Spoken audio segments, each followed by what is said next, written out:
The Story of Maple, Part 1, Before the Sealing of the Black Mage. Chapter 1, The Ancient War. In the darkness of the beginning, the Creator birthed the universe, and brought forth into existence a singular world with 3 continental regions, Maple World, Grandis, and Tynerum.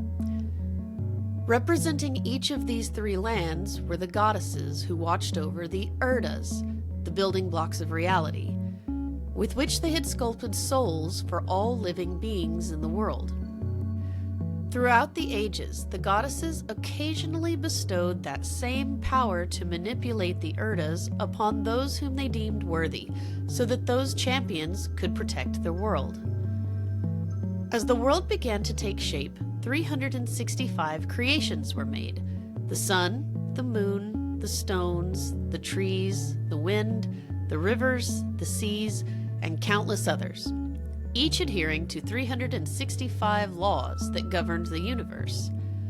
From these 365 creations, hundreds of powerful beings emerged that embodied these natural laws, becoming known as the Immortals. Birthed from special divine Urda, these beings could not be harmed by any mortal, but only by the power of another immortal. Nevertheless, the Immortals varied in power and influence, with some boasting immense strength and others being small and weak. Though each had their own independent aims and goals, many of the Immortals began quarreling as they sought domination and power over all others, thus beginning the War of the Immortals. As a result, an age of immense chaos that led to devastation and destruction spread across the world, with mortals helpless against the subjugation of such indomitable beings. Eventually, however, Noctis, an immortal unparalleled in her raw power and mastery over illusion, was convinced by her twin sister Luce to cease fighting and instead create peace between mortals and immortals. At Luce's behest, Noctis created a small temple in the deserts of Grandis, which Luce named Talahart. Over time, Talahart quickly grew into an enormous city, with immortals flocking to revere Noctis's power and authority. Soon after, mortals began gathering in the sanctuary city, where they began worshipping the immortals as gods, who would be known ages later as the Ancient Gods. Over time, more and more gods began gaining followers, with the turbulent conflict stoked by mortals gaining the blessings of the gods. One such faction were the Black Nova, a Nova cult that worshipped Satyrus, the devil dragon, one of the ancient gods of the Nova. With Satyrus having fallen to evil in his quest for power, he blessed the Black Nova with the power of malice, allowing them to begin a war of conquest across Grandis. In order to protect the Nova from Satyrus and his followers, the other Nova gods created a holy relic, called the Outrigger, which contained the will of the Nova gods, making its power usable only for the protection of the Nova. Alongside the ancient gods of the Nova, other gods also created their own holy relics, all of which operated on the same principle, that they could only awaken in the hands of one who contained the faith of the gods' followers, allowing them to harness the power of the gods themselves. One god in particular, a small winged cat named Arion, was responsible for creating countless relics, weapons, and armor for the gods. Amongst his masterpieces was a holy sword called Azor, crafted for the sun god Mitra, who descended from the heavens alongside his descendants, a race of demigods called the Celestials. Azor was then bestowed and wielded by the Chosen Ones, Celestials who had the full faith of Mitra's followers.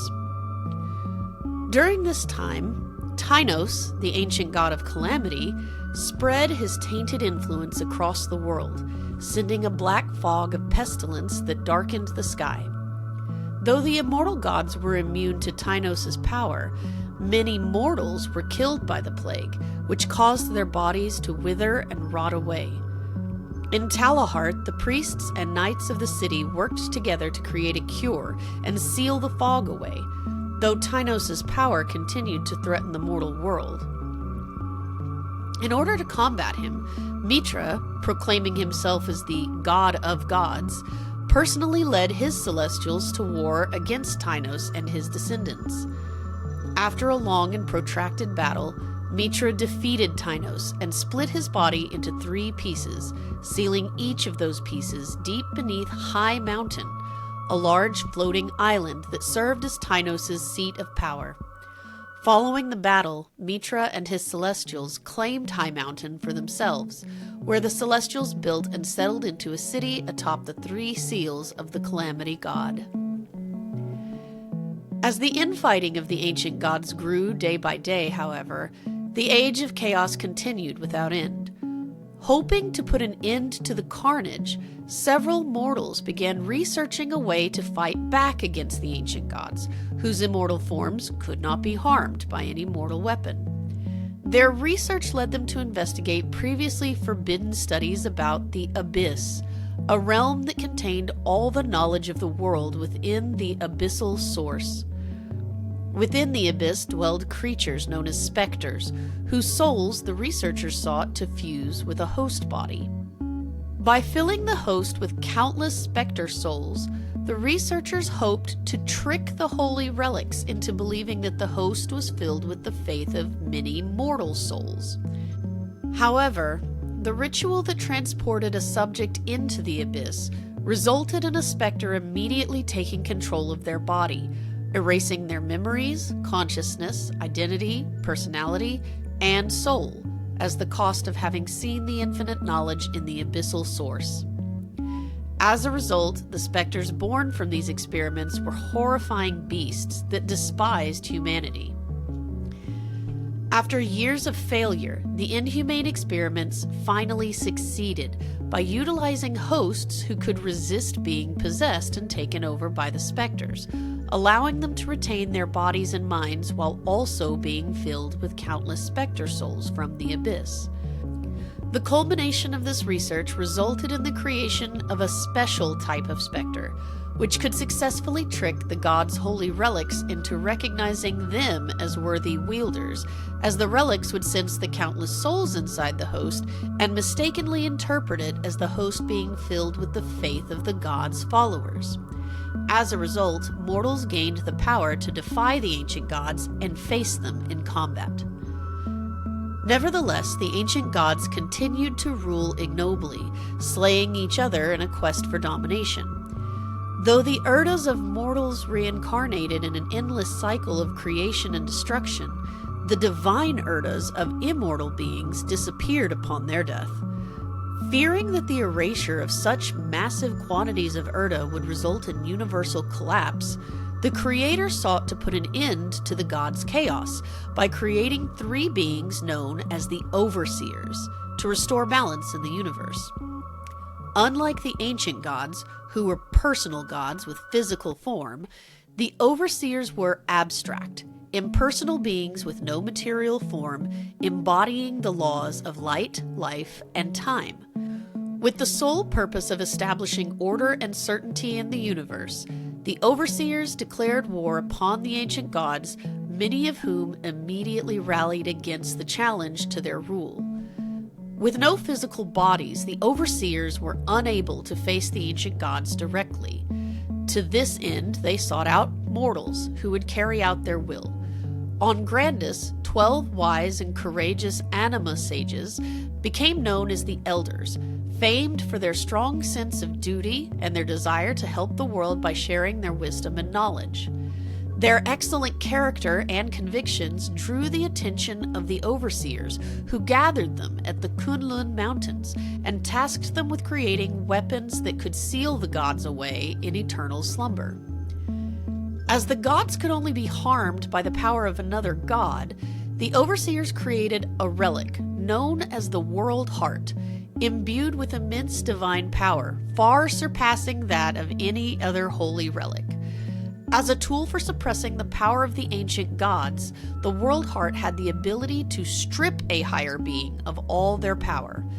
Revering the overseers as saviors who would restore order and balance to their chaotic world, the elders came to regard the overseers as the will of the world itself.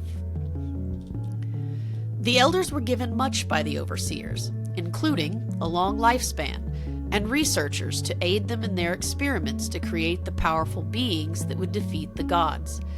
The elders created a large floating laboratory called Odium, modeled after the Kunlun Mountains, where they began investigating how to create mortals that could stand up to the gods. Using the World Heart as a template, the elders created relics known as the God Spheres. As these man-made God Spheres were weaker than the World Heart, they did not possess the power to drain the energy of higher beings, nor did they share the conditions required to awaken the World Heart's power. Instead, the God Spheres had their own unique conditions, namely that they would only awaken in response to the collective determination of the people, such that their immense power could never be monopolized by a single individual. The elders then began conducting experiments to fuse mortals with the God Spheres in order to give them the power to match the gods. The elders created mechanical guardians to defend the laboratory, as well as to identify suitable test subjects. Worthy candidates were known as vessels, who would then be experimented upon in order to be fused with the God Spheres. As the elders conducted their experiments, they began using a combination of magic and cybernetics to enhance their vessels and make them stronger, as well as to forcibly make them compatible with the God Spheres. Their early experiments resulted in a number of failed test subjects, many of which were sealed within the laboratory. As the elders prepared to perfect their experiments, a young boy from Maple World was chosen to bear the destiny of becoming the first living weapon against the gods. Though this boy was an orphan, he had never felt alone, as a young girl named Sugar had always been by his side. Unbeknownst to him, however, Sugar was the human avatar of the goddess of Maple World, who had been tasked with guiding the boy to his destiny. As the boy grew older, he came to master the 4 paths of warrior, magician, bowman, and thief, becoming known as the First Explorer. Though the First Explorer eventually came to realize Sugar's true identity, he also noted that she was constantly consumed by a sense of guilt, as Sugar knew that the First Explorer's destiny would lead to his tragic death. After he was brought to Odium, the elders performed their experiments upon him, uniting him with the God Sphere and transforming him into a demigod known as the Adversary. Imbued with the power to challenge the gods, the First Explorer, known from that point on as the First Adversary, began the attack on the gods by laying siege to Talahart. With more adversaries created in his wake, the conflict quickly began spreading as the Great War, known ages later as the Ancient War, engulfed the world itself. With their experiments succeeding with great results, the elders began mass-producing more adversaries in order to subdue the gods and end their chaos. However, the one critical flaw of the elders' research was that due to the nature of the brutal experimentation, their adversaries lost everything that made them human. Their memories, their emotions, their free will, and their sense of self, thereby reducing them into empty shells devoid of anything except their single-minded obsession to fulfill their assigned purpose as adversaries of the gods.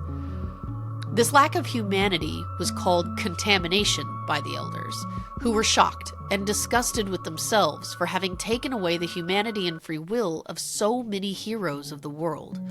Nevertheless, as they had been given a direct mission by the overseers to end the rampage of the wild and unaccountable gods, the elders continued with their research, despite knowing that they were committing grave atrocities and compromising all the core values that they held sacred. Soon after, The elders also realized another side effect of their adversaries, one which had been directly created by the overseers themselves. The adversaries' power to destroy higher beings made them a great danger to the world. For while they were working to end the chaos of the gods, allowing such powerful and dangerous weapons to remain in the world was a grave risk, as their mere existence had the potential to usher in a new age of chaos equal to that of the ancient gods. For this reason, it had been ordained that the fate of every adversary from the moment that they awakened was to die soon after fulfilling their purpose. As a result, their adversaries, after defeating the gods, began falling one by one.